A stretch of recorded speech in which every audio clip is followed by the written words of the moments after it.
moi, une exposition universelle, c'est une opportunité d'apporter un élan nouveau dans un pays qui en a terriblement besoin, d'apporter un souffle nouveau. Alors ça me réjouit de voir qu'il y a des jeunes de 7 écoles différentes réunis ici, parce que je pense que, bien entendu, c'est la jeunesse qui est la première concernée par tout ça. Alors c'est vrai que quand on a 20 ans, un petit peu moins ou un petit peu plus, bon, le concept d'exposition universelle paraît un concept un peu lointain, mais pourtant, quand on vit dans une ville comme Paris, on ne peut pas oublier ce que les expositions universelles ont apporté à Paris. Il suffit de se balader dans Paris pour voir qu'on a encore aujourd'hui, je pense à la Tour Eiffel bien entendu, mais pas seulement, ça a été des étapes qui ont considérablement contribué à l'évolution des mentalités, de la culture et de l'image de la France dans le monde. Une exposition universelle, ce n'est pas la satisfaction de vanité locale. Je ne le crois pas du tout. C'est au contraire, à mon sens, une volonté politique, c'est-à-dire un geste politique qui est destiné à contribuer, à donner un élan moral, intellectuel, industriel, un élan dans toutes les directions pour que toute une nation avance. C'est vrai qu'à une époque, on se pose des questions sur l'état des finances des pays comme la France. On peut se dire, est-ce bien opportun? Moi, je pense que oui, parce que là, pour le coup, c'est de l'argent bien investi. Un élan dans un pays qui porte un tel projet ne peut être qu'un élan universel. Et je crois qu'aujourd'hui, cette séquence est tout à fait fondamentale. Elle est tout à fait fondamentale parce que l'élan qu'on essaye de mettre en œuvre, c'est un élan à court et long terme. À court terme, parce qu'il faut qu'on soit prêt pour un dépôt de candidature en 2016, pour un vote du Bureau international des expositions en 2018, et pour une organisation qui, elle, peut paraître un peu plus longue, puisqu'il s'agit de 2025. Et donc, prendre l'élan aujourd'hui pour 2025 suppose qu'on associe ceux qui seront les acteurs du développement, les acteurs de l'économie, les acteurs des politiques en 2025. Et c'est la raison pour laquelle avoir cette opportunité de mettre au cœur de notre projet les étudiants des grandes écoles et d'universités qui seront les acteurs clés de 2025 est vraiment fondamental dans la construction de ce projet. Aujourd'hui, le matériau qu'on va commencer à fabriquer ensemble sera celui qui inspirera probablement le dépôt de candidature dans quelques mois, dans quelques années. Elle est relayée, et je voudrais les remercier aussi aujourd'hui, par un pôle de 15 grandes entreprises françaises, avec Renault et Air France qui viennent de nous rejoindre, donc 15 fleurons de l'économie française, 15 grandes marques, 15 noms qui rayonnent à l'international. Au-delà de l'élan collectif, chacun est intéressé par la vision, le regard que vous aurez sur l'avenir. Vous voyez, ce n'est pas pour vous mettre la pression, mais vous voyez à quel point aujourd'hui, notre enjeu est important, notre journée est importante, et on attend avec beaucoup d'impatience la restitution de vos travaux. Merci.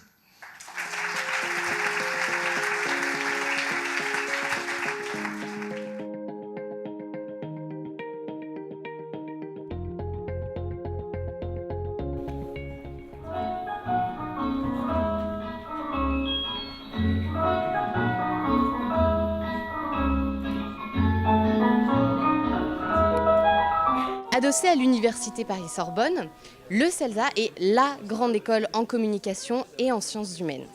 Donc, outre son laboratoire de recherche, elle comporte également de nombreux domaines d'expertise, qui vont de la communication bien entendu, mais également aux médias, au journalisme, aux ressources humaines, au marketing, etc. Notre démarche qui a été donc d'accompagner finalement Expo France 2025, elle s'est divisée en 2 volets.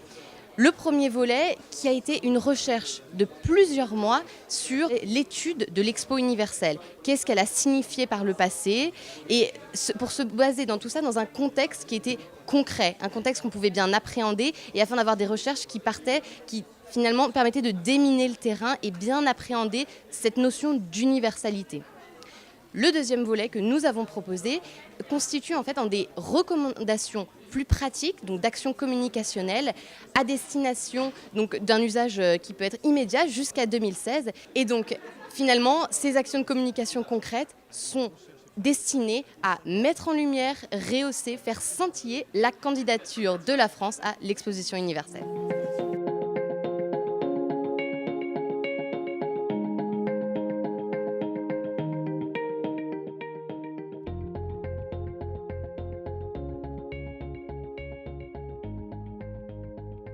Nous sommes au Centre Michel Serres pour l'innovation, qui fait partie du Press ESAM Université, qui regroupe 12 étudiants qui viennent d'universités, de grandes écoles différentes. Moi, personnellement, je viens de Paris 1, Panthéon-Sorbonne, en philosophie, mais on a des étudiants en tourisme, des étudiants d'architecture, de design, des étudiants d'économie. Et donc, la question qu'on s'est posée pendant ces 6 mois, pendant ce stage, c'était comment trouver un thème. On a vraiment travaillé le concept, le thème en lui-même de l'exposition universelle. On voulait un thème qui soit innovant, qui soit universel et qui exprime vraiment l'avenir. C'est pourquoi on a choisi, après moult débats, moult brainstorming, le thème du génie du corps, qui cristallise vraiment une richesse de thèmes qui permet d'aborder notre interaction avec les autres, avec l'environnement, notre bien-être, etc. Alors pour vous donner une petite idée de pourquoi ce thème représente la rupture, on a rencontré plusieurs personnalités, donc notamment Alain Berthoz, professeur au Collège de France, qui nous avait dit qu'il y a 20 ans, quand il a commencé à étudier le corps, tout le monde est venu le voir en lui disant « Non mais c'est pas sérieux, ces recherches sur le corps, c'est pas possible ». Pareil, Georges Amar, qui travaille sur la mobilité, nous disait qu'aujourd'hui et demain, la mobilité ne pourra plus être pensée sans le corps, que le corps va vraiment être replacé au centre de la mobilité. Et de manière générale, on s'intéresse aujourd'hui de plus en plus au corps, et ce n'est que le commencement. Et le monde de demain sera centré autour de ce génie du corps que l'on aura redécouvert.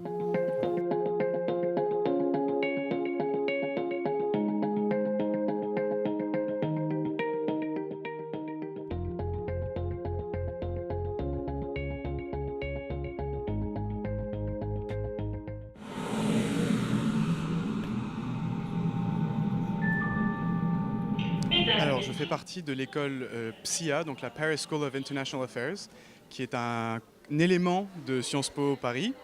C'est une école anglophone de relations internationales, de communication entre autres. Et donc voilà, tous les cours sont en anglais. Nous sommes un cours de 25 personnes. Il y a 18 nationalités différentes. Et nous avons participé à la préparation d'une candidature de Paris pour l'exposition universelle 2025. Voilà. Ensuite, les détails de notre projet. Alors on a vraiment pris un angle très pratique, concret, logistique. Voilà. Donc on a divisé notre approche en 4 parties. Il y avait le thème, il y avait l'organisation même, les transports, voilà. Le lobbying pour gagner la sélection et ensuite enfin la communication. Voilà les 4 grands axes. Concrètement, ce qu'on essaye de faire, c'est d'apporter une nouvelle, un vent nouveau dans le monde des expositions universelles. C'est-à-dire d'éclater un peu, au lieu d'avoir un lieu unique, d'éclater complètement les pavillons, d'avoir des pavillons thématiques tout autour de Paris sur la grande ceinture du Grand Paris. Et voilà, d'avoir à chaque fois la possibilité pour chaque pays de faire ou non un pavillon dans des lieux comme Rungis pour l'agriculture et la gastronomie, le bois de Vincennes pour les loisirs et la biodiversité.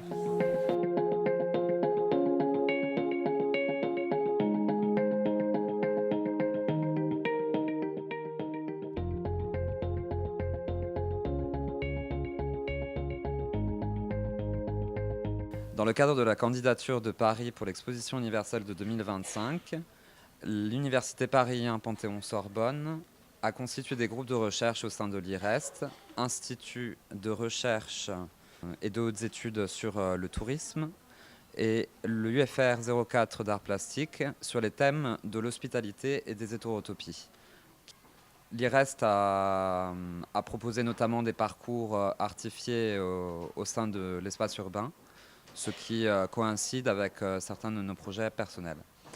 Pour ma part, j'ai réalisé une maquette d'un projet d'hétérotopie dans l'espace urbain, dans des parcs et dans des rues, qui ferait un lien avec la tradition des kiosques parisiens, un espace de réunion et d'hospitalité.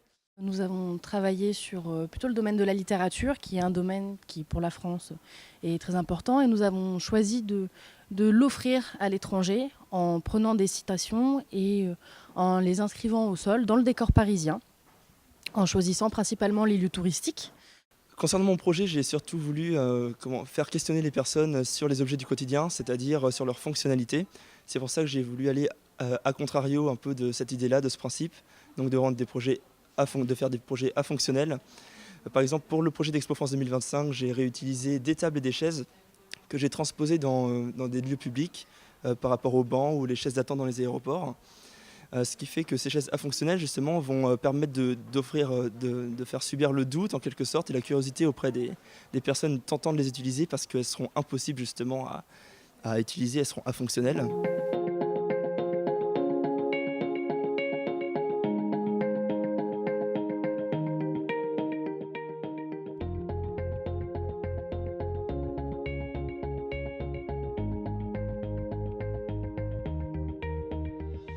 L'ESCP, c'est une école de commerce qui a été fondée en 1819. Notre particularité, c'est l'international et l'ouverture surtout à l'Europe, puisqu'on a 5 campus en Europe. Donc Paris, bien sûr, Londres, Madrid, Turin et Berlin. On se distingue aussi, à mon avis, par une dimension très entrepreneuriale. Voilà. Après, comment est-ce qu'on a abordé cette proposition pour l'Expo France 2025 ? On a essayé de réfléchir sur ce que serait une exposition moderne en 2025 et on a mis en évidence 3 critères extrêmement importants selon nous, qui sont premièrement l'universalité et l'accessibilité. Donc il faut que tout le monde, tous les participants, toutes les organisations qui veuillent participer puissent le faire, mais également que tous les visiteurs ou que n'importe qui, 200 millions de personnes, pas seulement ceux qui se déplacent à Paris, mais même en dehors de Paris, puissent avoir un contact avec cette exposition. Le deuxième critère fondamental, c'est la création de valeur. Donc, comme on le disait tout à l'heure, pour nous, il est fondamental qu'une exposition moderne ne soit pas juste un laps de temps de 6 mois dans lequel les pavillons viennent et vont, mais il faut qu'à la fin de cette expo, on en retire vraiment une valeur ajoutée pour la société.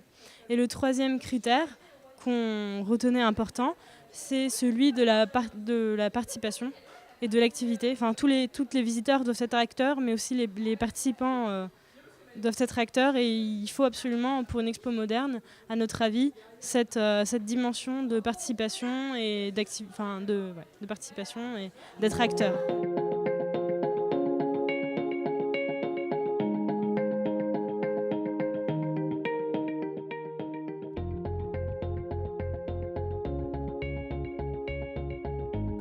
Alors la démarche de l'école d'architecture de Paris-La-Villette, dans un premier temps, on est parti sur une remise en cause et un historique de l'histoire des expositions universelles.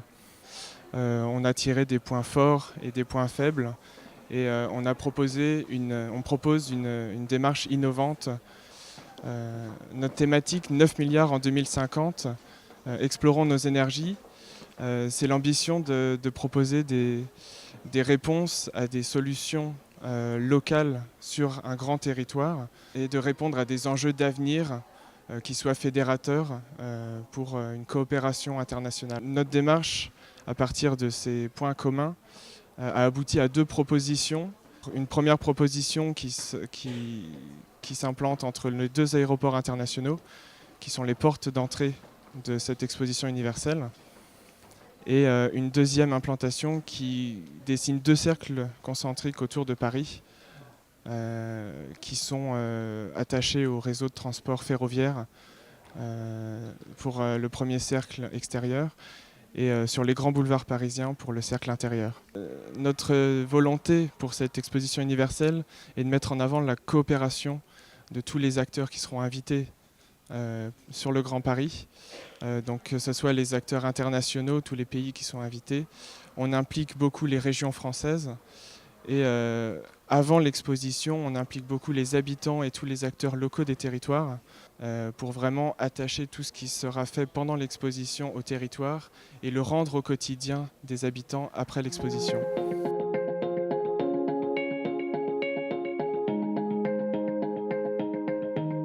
Ce projet Exposition universelle, c'est un beau concept. Il s'agit à la fois de prendre contact avec le monde entier, d'inviter le monde entier chez soi, donc c'est très international. Et en même temps, c'est le moment de s'interroger sur son identité, sur ses valeurs, sur ce qu'on veut mettre en avant, sur ce qu'on veut offrir de meilleur à ses invités. Donc c'est à la fois une recherche, une démarche tournée vers l'extérieur et une démarche intérieure. Extrêmement important, c'est l'aspect de la communication au sens noble du terme dans un tel projet, c'est l'aspect de la fierté, de la confiance qu'il faut pour se lancer dans une exposition universelle.